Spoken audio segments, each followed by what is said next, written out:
Hello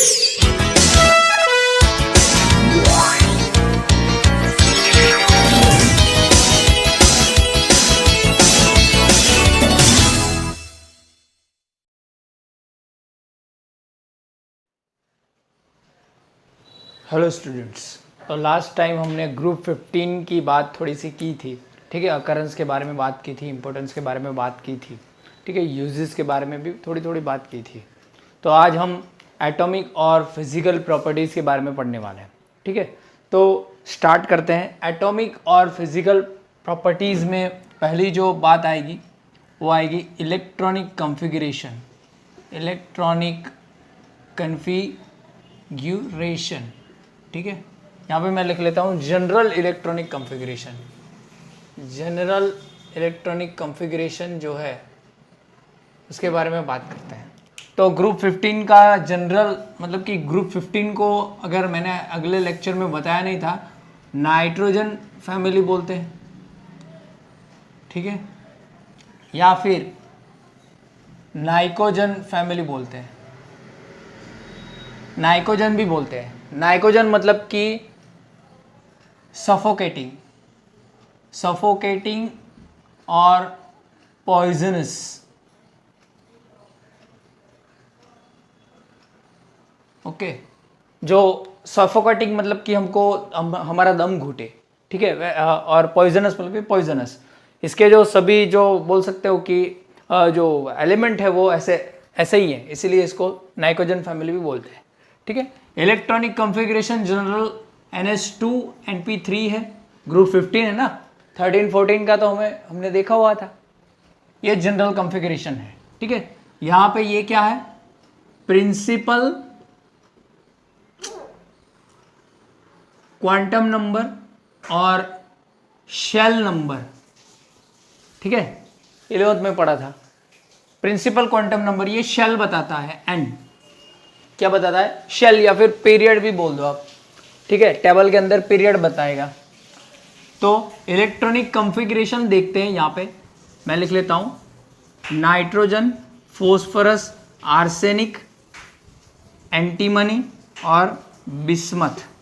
कैसे याद किया, नाना, पाटेकर, ऐश्वर्या, सब, बिगड़े या बिंदास, ठीक है। तो यहाँ पे मैं लिख लेता हूँ, यू ऑल नो, ये जो है वो सेकंड पीरियड में आता है, this one is of third period, ये फोर्थ पीरियड में आएगा, ये फिफ्थ पीरियड में, टेबल में आप देखोगे तो आपको पता चलेगा ये सिक्स्थ पीरियड में आएगा, ठीक है। That means here n is equal to 2, here n is equal to 3, here n is equal to 4, here n is equal to 5 and here n is equal to 6। Principal quantum number का आप बोल सकते हो, ये value क्या है, 2 है, ठीक है। तो अगर मैं एटॉमिक नंबर की बात करूं तो ये यहाँ पे 7 होगा, यहाँ पे लिखते हैं, या फिर यहाँ पे एटॉमिक मास लिखते हैं, यहाँ पे एटॉमिक नंबर लिखते हैं, या फिर इस साइड पे भी लिख सकते हो। ये 11th में आपको बताया हुआ है, Z यहाँ पे, A यहाँ पे। अगर आप इसके अंदर +8 करोगे तो आपको फॉस्फोरस का ये एटॉमिक नंबर मिल जाएगा, ठीक है। +18 किया हमने। अब इसके अंदर आप +18 करोगे, यहाँ पे 8 ऐड किया, यहाँ पे +18 करोगे तो क्या आएगा, 33, ठीक है। तो आर्सेनिक का एटॉमिक नंबर मिल जाएगा। इसके अंदर वापस से आप +18 करोगे इसके अंदर तो आपको क्या मिलेगा, बिस्मथ का एंटीमनी का एटॉमिक नंबर मिल जाएगा। अगर आप करोगे तो क्या होगा, 1 और 5, ठीक है। 51 जो है वो एंटीमनी का ये जो है एटॉमिक नंबर है। अब इसके अंदर आप 32 ऐड करोगे, कितने, 32, तो आपको बिस्मथ का एटॉमिक नंबर मिल जाएगा, क्या आएगा, 83, ठीक है। ये भी चीज़ मैंने आगे 11th में बताई हुई है ये, ठीक है। ये एक मैजिक नंबर है, मैंने बोला था S ब्लॉक और P ब्लॉक, S ब्लॉक के लिए 8, 8, 18, 18, 32, 32 आता है। इसका क्या है, यहाँ पे मैं लिख लेता हूँ मैजिक नंबर, यहाँ पे लिख लेते हैं, काम करो, कहाँ पे लिख लेते हैं, यहाँ पे लिख लेते हैं। मैजिक नंबर आपको याद करना हो तो क्या करेंगे, 8, 18, 18, 32, ठीक है, इसका याद रखना है, वापस आपका सबका याद रख जाएगा, ठीक है। अब इलेक्ट्रॉनिक कॉन्फ़िगरेशन देख लेते हैं। इलेक्ट्रॉनिक कॉन्फ़िगरेशन यहाँ पे सीधे ही मैं लिखूंगा। अब सीधी सी बात है, आपको मालूम है कि हम ज़्यादा अगर इसकी बात करें तो इसकी इलेक्ट्रॉनिक कॉन्फ़िगरेशन हमको लिखना हो तो हम क्या कर सकते, नहीं लिख सकते। क्यों नहीं लिख सकते, क्योंकि बहुत बड़ी है, तो इसको लिखने के लिए, छोटा करने के लिए नोबल गैसेस का यूज़ होता है, ठीक है, उससे पहले की नोबल गैसेस। अब इसमें नियोन तो यूज़ नहीं हो सकता क्योंकि नियोन के 10 होते हैं, तो इसमें हीलियम यूज़ होगा, हीलियम, ठीक है। और यहाँ पे 2 है तो क्या आएगा, 2s² 2p3, ये जनरल है ना, ns² np3, तो वही है 2s² 2p3। n मतलब कि principal quantum number, principal quantum number यहां से मिला क्योंकि सेकंड पीरियड में है, इसलिए 2s² 2p3। इसके अंदर n की वैल्यू चेंज होती जाएगी, किस हिसाब से हम देख सकते हैं, किस पीरियड में है, ठीक है। अब यहां पे देखो ये क्या है, 15 है तो यहां पे नियोन आएगा, नियोन, क्योंकि नियोन 10 आ गया, ठीक है। ये छोटा कर दिया, इससे क्यों लिखते हैं, क्योंकि बड़ा इलेक्ट्रॉनिक कॉन्फ़िगरेशन हमको लिखना ना पड़े।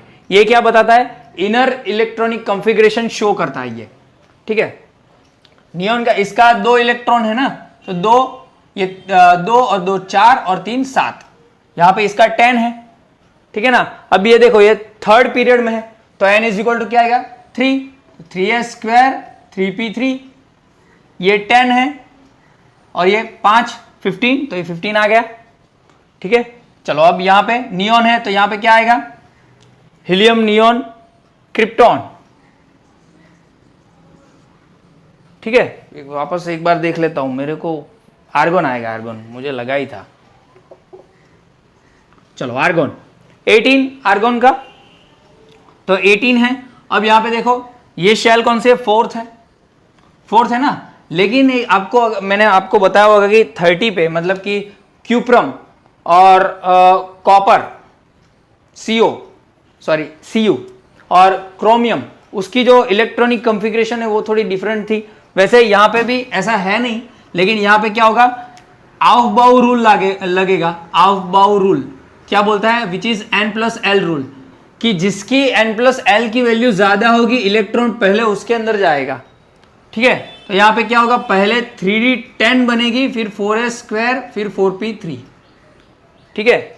अब ऐसे लिख रहा हूं लेकिन पहले इसमें जाएगा देन इसमें जाएगा, क्यों, अब आउफबाउ l की वैल्यू बोलो तो SPDF के लिए l की वैल्यू क्या है, 0 1 2 3, ठीक है। आपको मैंने चैप्टर नंबर 2 में आउफबाउ रूल बताया था, ठीक है। पाउलिस एक्सक्लूजन प्रिंसिपल, आउफबाउ रूल, ये सभी चीजें हमने पढ़ी हुई थी, कैसे इलेक्ट्रॉनिक फिलिंग होती है। तो यहाँ पे 3D की वैल्यू देखो तो 3 प्लस ये क्या है, D है तो D के लिए 2 है, तो 3D के लिए वैल्यू क्या आ गया, n+l 5 आ गई। इसके लिए क्या आएगी, 4s के लिए 4 + 0 4 आ गई। इसका मतलब है कि इसके अंदर पहले इलेक्ट्रॉन भरेगा, उसके बाद इसके अंदर इलेक्ट्रॉन भरेगा। मतलब कि अगर हमको इलेक्ट्रॉनिक कॉन्फ़िगरेशन लिखनी है तो 4s² 3d10 4p3 लिखना पड़ेगा, ठीक है।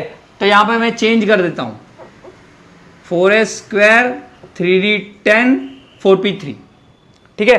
पहले इसके अंदर भरेगा, इसका कोई ये नहीं है कि ये जो 3 है वो शेल कम है तो ये न्यूक्लियस के ज्यादा नजदीक होगा, इससे 4s है तो 4 दूर होगी और 3 है तो नजदीक होगी न्यूक्लियस के, लेकिन इसमें पहले इलेक्ट्रॉन भरेगा, ठीक है। अगर मान लो कि यहाँ पे न्यूक्लियस है तो 3d पहले आएगी, उसके बाद 4s आएगी, इसमें कोई ये नहीं है, लेकिन इलेक्ट्रॉन पहले इसमें भरेंगे क्योंकि n+l रूल बोलता है कि पहले जिसकी एनर्जी कम होगी उसके अंदर क्या होगा, इलेक्ट्रॉन फिलिंग होगी। आउफबाउ रूल प्रिंसिपल बताया था, जिसमें आउफबाउ जो है वो उसका मीनिंग क्या है, it is not a scientist name, it is a German name या कुछ रशियन नेम है, जिसका मीनिंग होता है कि टू बिल्ड अप, ठीक है।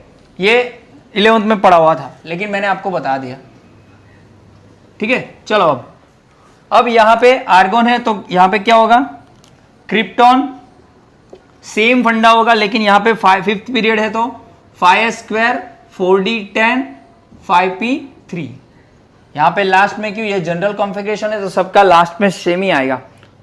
देन जेड ऑन, ठीक है, देन जेड ऑन, तो यहाँ पे क्या होगा, यहाँ पे 6 पीरियड है तो 6s², ठीक है, फिर यहाँ पे क्या होगा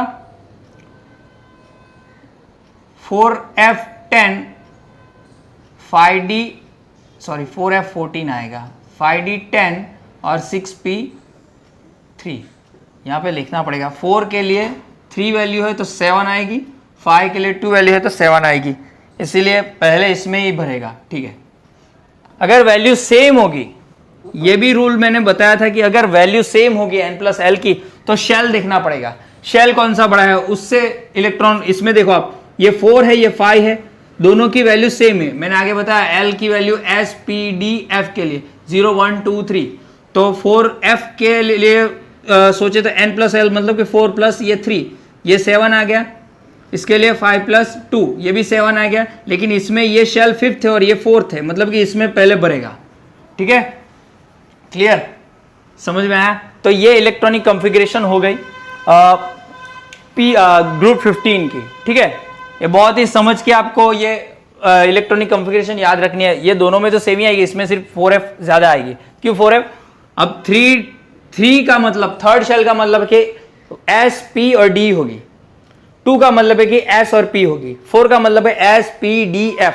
जितने शेल ज्यादा, जितने नंबर ऑफ शेल ज्यादा, उसमें अंदर ये सब शेल बताते हैं, क्या सब शेल भी ज्यादा, ठीक है, क्लियर, इतना समझ में आया, ओके। तो ये इलेक्ट्रॉनिक कॉन्फ़िगरेशन हो गई, ये मैजिक नंबर हो गया, ओके। तो अब हम आगे चलते हैं, आगे हम बात करेंगे एटॉमिक एंड आयनिक रेडियस की, ठीक है। तो यहां पे मैं लिख लेता हूं first atomic and ionic radius. अब ये एटॉमिक रेडियस बोल दो या फिर यहां पे आप कोवेलेंट रेडियस भी बोल सकते हो, कोवेलेंट रेडियस भी बोल सकते हो। Why? Because these are around, यहां पे भी जो है वो कोवेलेंट रेडियस बनाते हैं, इसलिए, ठीक है।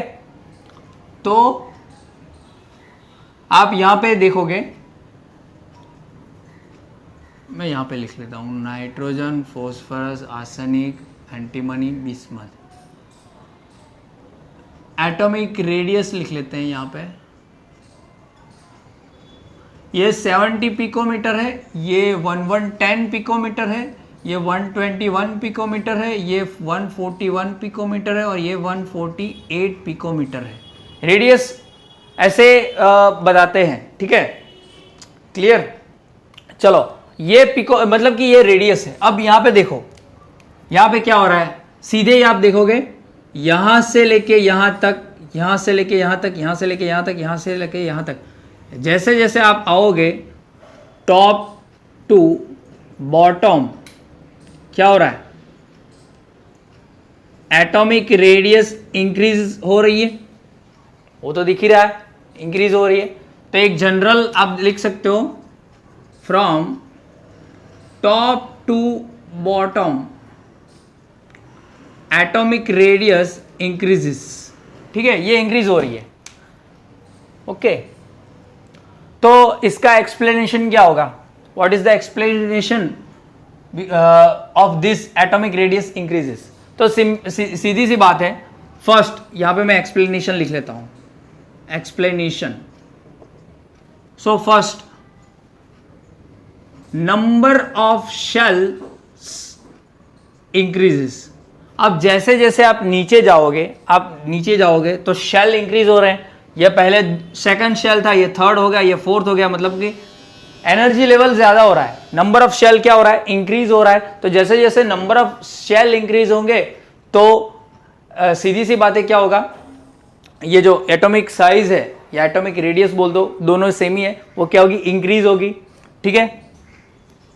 नंबर ऑफ इलेक्ट्रॉन्स इंक्रीजेस, तो सीधी सी बात है, इसका 7 था, इसका 15 है, 33, 51, 83, नंबर ऑफ इलेक्ट्रॉन्स भी क्या हो रहे हैं, इंक्रीज हो रहे हैं, ठीक है। तो ये दोनों चीज क्या बताती है, एटॉमिक रेडियस इंक्रीज होने के लिए ये हमको समझाती है, ठीक है, समझ में आया।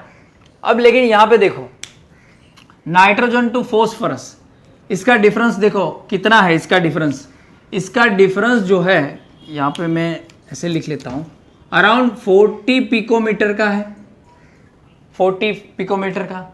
यहाँ से इसका डिफरेंस देखो, इसका कितना है, 11 पिकोमीटर का है ना, 11 पिकोमीटर का है ना, 120, हाँ 11 पिकोमीटर का है।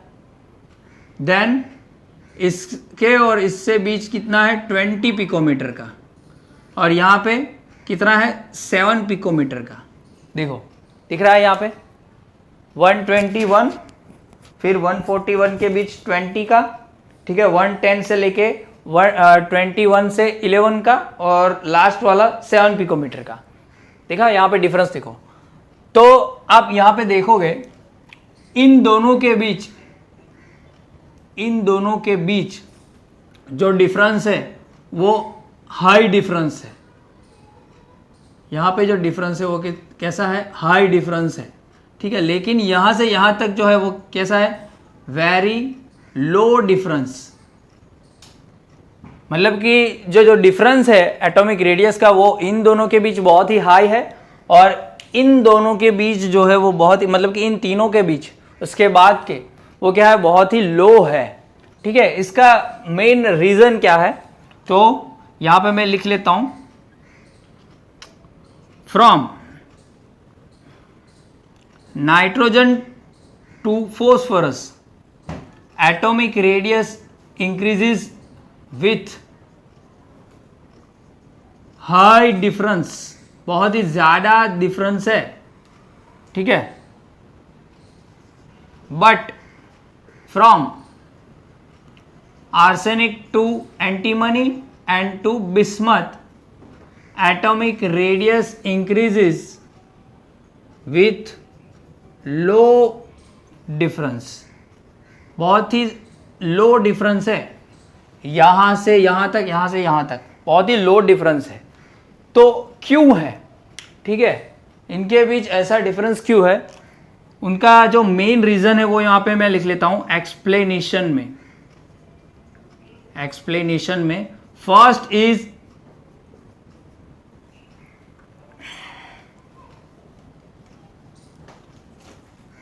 ये जो है, first is effective nuclear charge,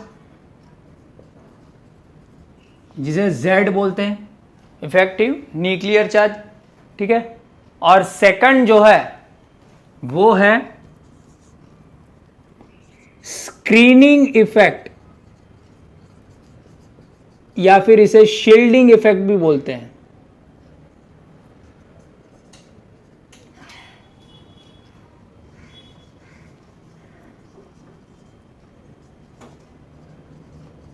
now what is shielding effect और स्क्रीनिंग इफेक्ट, 11th के अंदर मैंने ये सब समझाया था, लेकिन वापस से समझा रहा हूँ क्योंकि बहुत सारे नए स्टूडेंट भी हैं जिन्होंने पढ़ा होगा या नहीं पढ़ा होगा मालूम नहीं, क्योंकि 11th के अंदर पी ब्लॉक का जो चैप्टर था उसमें सिर्फ एक ही वर्ड दिया था स्क्रीनिंग इफेक्ट, लेकिन क्या है वो समझाया नहीं था। तो मैं यहाँ पे समझाऊंगा आपको, ठीक है। इतना आप नोट करो तो फिर हम आगे चलते हैं, ठीक है। चलो इतना नोट करो। नाउ स्क्रीनिंग इफेक्ट जानने से पहले मैं इफेक्टिव न्यूक्लियर चार्ज के बारे में बता देता हूं। What is effective nuclear charge?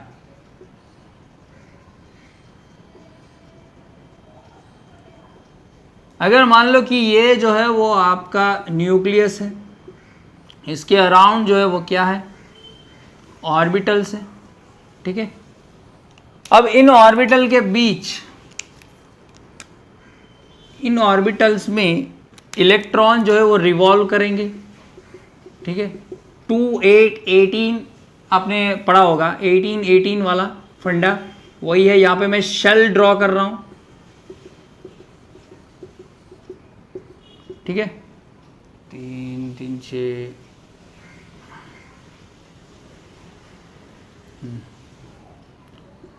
अब यहाँ पे देखो कि मान लो सीधी सी बात है कि जैसे जैसे आप यहाँ पे प्रोटॉन इंक्रीज होंगे, ये जो है वो सभी इलेक्ट्रॉन जो अपोजिट चार्ज है और ये नेगेटिव और ये पॉजिटिव है, अपोजिट चार्ज है ना, तो ये क्या करेगा, इन सबको अपने टुवर्ड्स खींचेगा।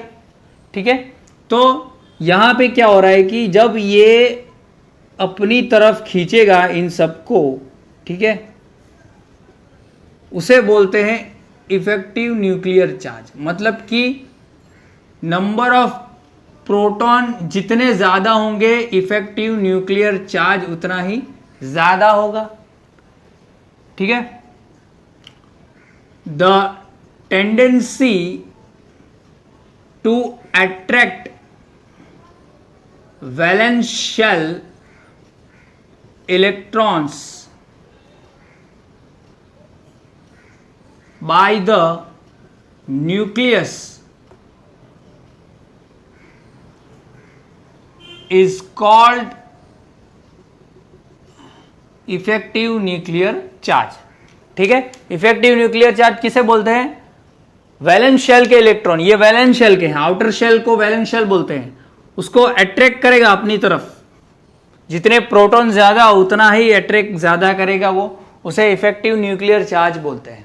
समझ में आया? This is the main reason,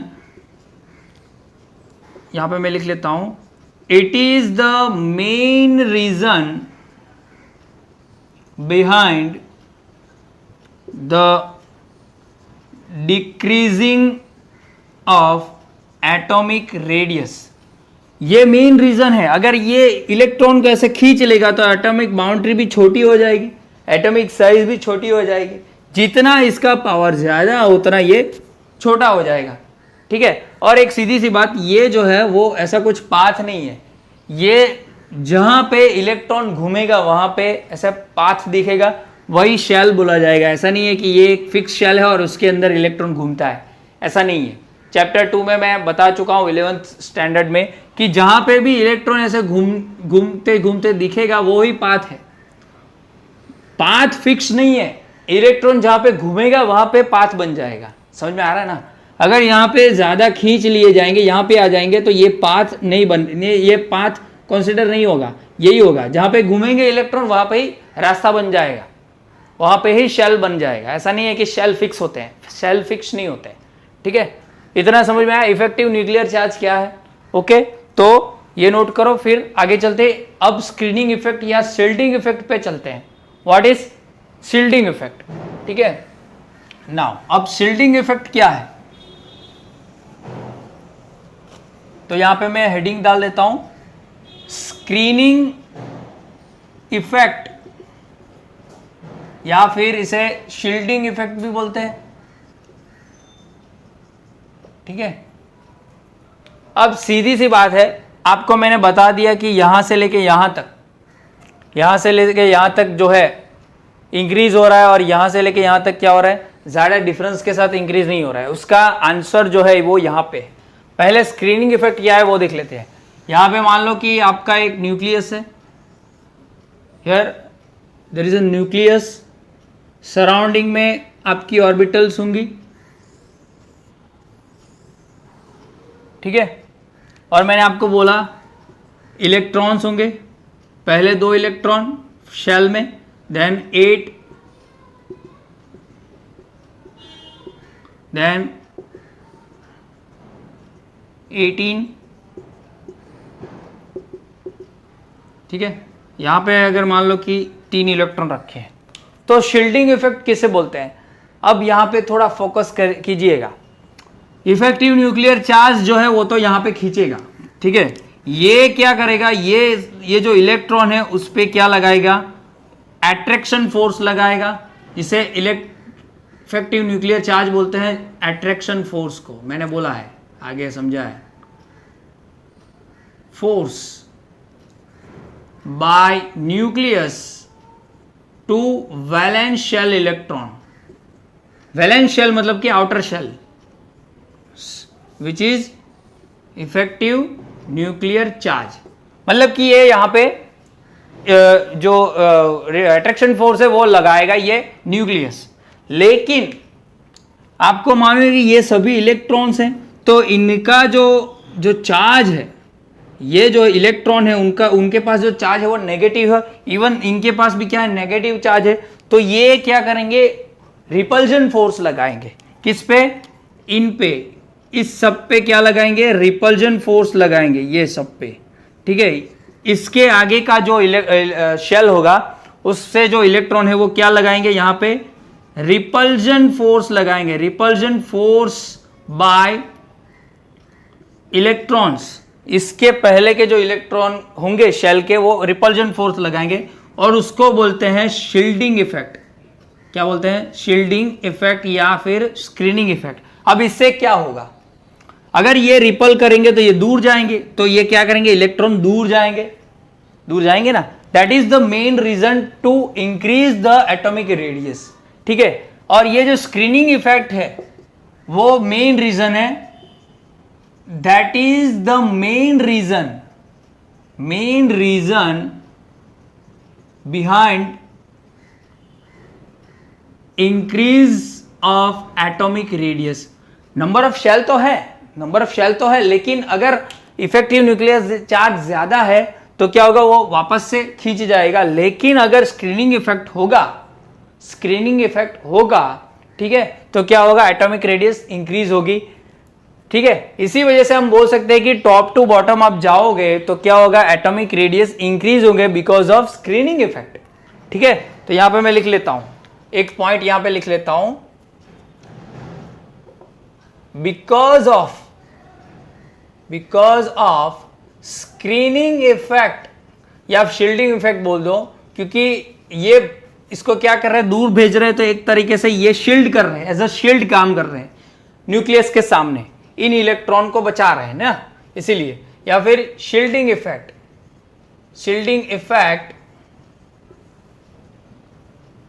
we observed that the atomic radius from top to down increases, ठीक है। ये भी एक रीजन है और नंबर ऑफ शेल इंक्रीज हो रहे हैं, ये भी रीजन है, दो रीजन है, ठीक है। इतना क्लियर हो गया, समझ में आ गया कि क्यों टॉप से बॉटम तक जाते ही एटॉमिक रेडियस इंक्रीज हो रहे हैं, तो ये इस वजह से, ठीक है। ये शील्ड कर रहे हैं, ये शील्ड दे रहे हैं, ठीक है। तो एटॉमिक रेडियस क्या होगी, इंक्रीज होगी। इलेक्ट्रॉन जहां पे जाएंगे वहां पे शेल बन जाएगा।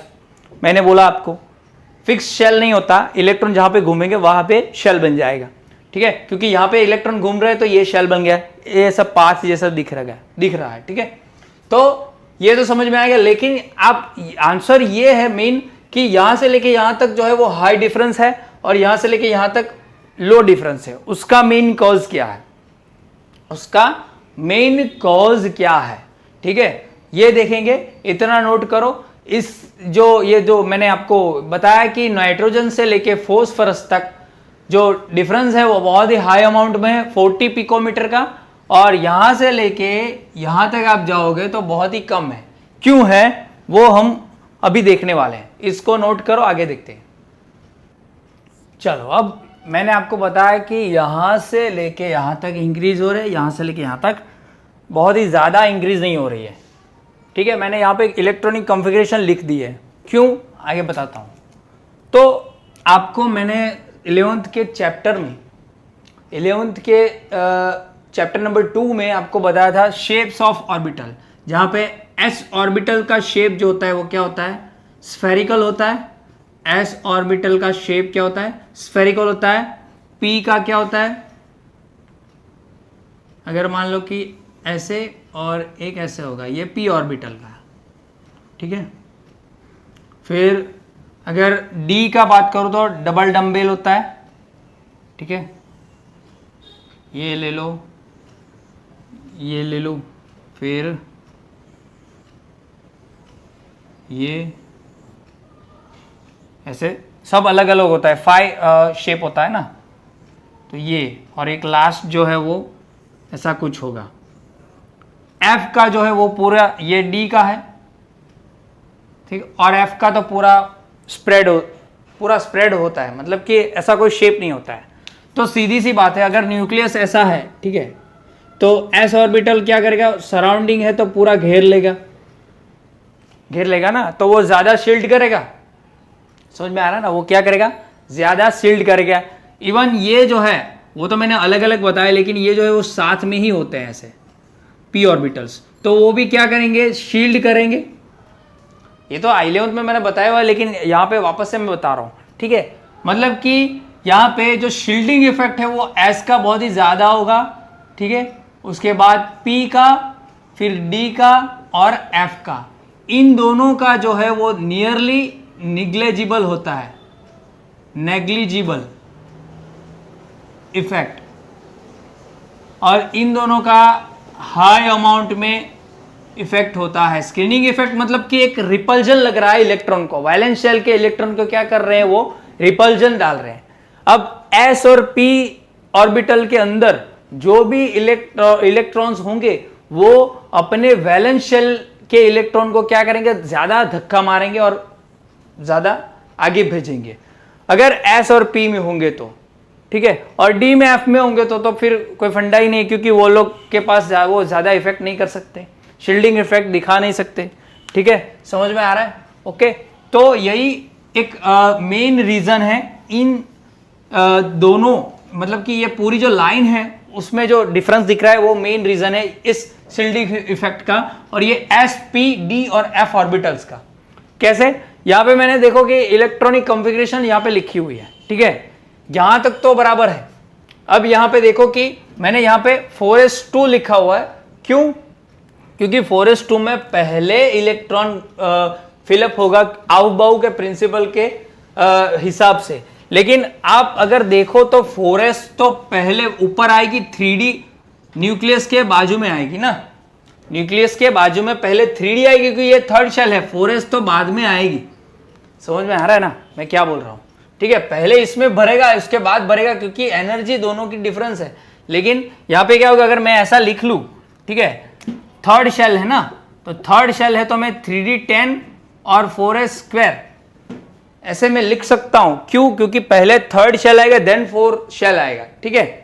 ये तो वैसे तो ऐसे ही लिखा जाता है, तो वैसे ही यहां पे भी क्या होगा, 4D10 आगे आएगा और 5s2 बाद में आएगा, क्योंकि ये न्यूक्लियस के बाद में आता है, इलेक्ट्रॉन पहले फिलअप होगा, इससे कोई लेना देना नहीं है इलेक्ट्रॉनिक कॉन्फ़िगरेशन लिखने का, ठीक है। वैसे ही यहां पे क्या होगा, 4f14 यहां पे आएगा, 5d10 आएगा,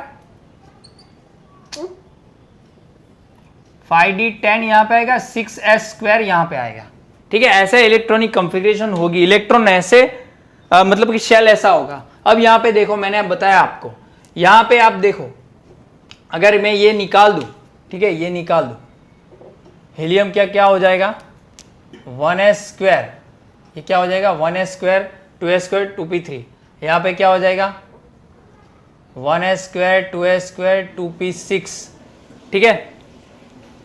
तो यहां पे देखो आप, यहां पे चलेगा, इसको करना नहीं है।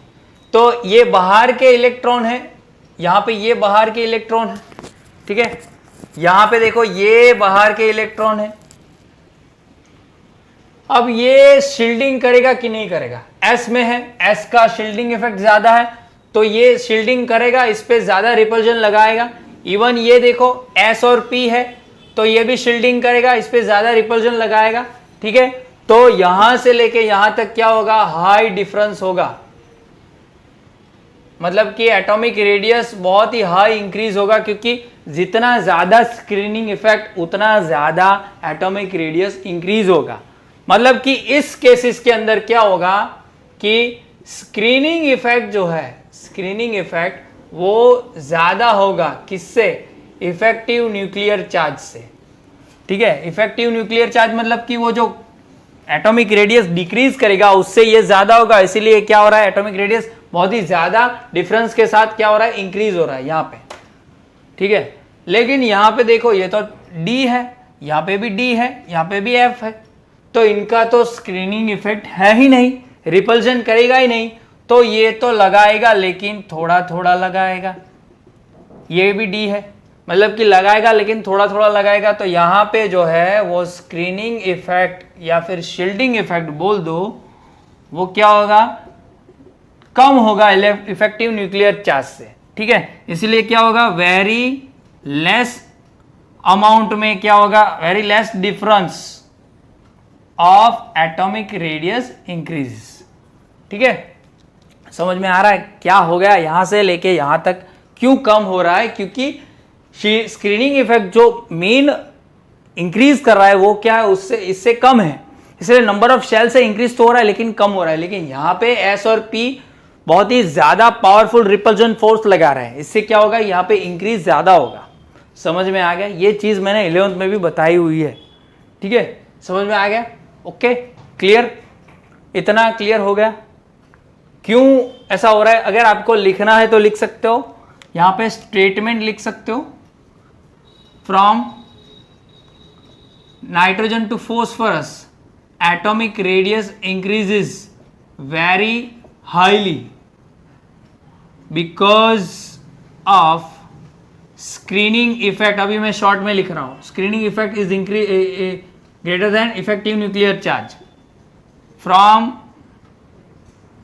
Arsenic to antimony to bismuth atomic radius increases very low because of screening effect is less than effective nuclear charge। ठीक है, ये शॉर्ट फॉर्म में आपको समझाने के लिए स्टेटमेंट मैंने लिख लिया। ठीक है, अब ये इतने डेप्थ में मैंने क्यों समझाया, क्योंकि इसके बाद जो इलेक्ट्रोनेगेटिविटी की बात करूं या आयोनाइजेशन एंथैल्पी की बात करूं, जो भी प्रॉपर्टी है वो इस पे ही डिपेंड करेगी, मतलब कि एटॉमिक रेडियस पे ही डिपेंड करेगी या एटॉमिक साइज पे ही डिपेंड करेगी। तो इसको ज्यादा समझने की जरूरत है आपको। इसके बाद के जो भी प्रॉपर्टी होगी, ठीक है, वो आपको क्या होगा, इजीली समझ में आएगी अगर ये समझ में आ जाएगी। ठीक है, मैंने आपको ये भी बताया था 11th में कि इसके और इसके बीच में क्या है, डिफरेंस बहुत ही कम होता है। क्यों, वो भी मैंने आपको बताया था आगे। ठीक है, और ऑक्सीडेशन स्टेट के भी बारे में मैंने बताया था, मुझे मालूम है। ठीक है, तो ये मेन है, मतलब कि प्रॉपर्टी आगे की जो बहुत सारी प्रॉपर्टी है वो जानने के लिए ये मेन है, तो इसको बराबर समझ लीजिएगा। इसके बाद की जो प्रॉपर्टी है आयोनाइजेशन एंथैल्पी, फिर इलेक्ट्रोनेगेटिविटी बोल दो। ठीक है, उसका जो एक्सप्लेनेशन है वो इससे ज्यादा पता चल जाएगा। फिर मेटेलिक कैरेक्टर की बात करूं, फिर मेल्टिंग पॉइंट या ये बॉइलिंग पॉइंट, ये सभी चीजें जो है वो ज्यादा समझ में आ जाएगी अगर ये समझ में आ जाएगा तो। ठीक है, तो इतना नोट करो। इसके बाद की जो प्रॉपर्टी है वो हम अगले वीडियो में देखेंगे तो ज्यादा समझ में आएगा। तो ये नोट डाउन करो और 1 से 2 बार देखो तो आपको ज्यादा समझ में आ जाएगा। ठीक है।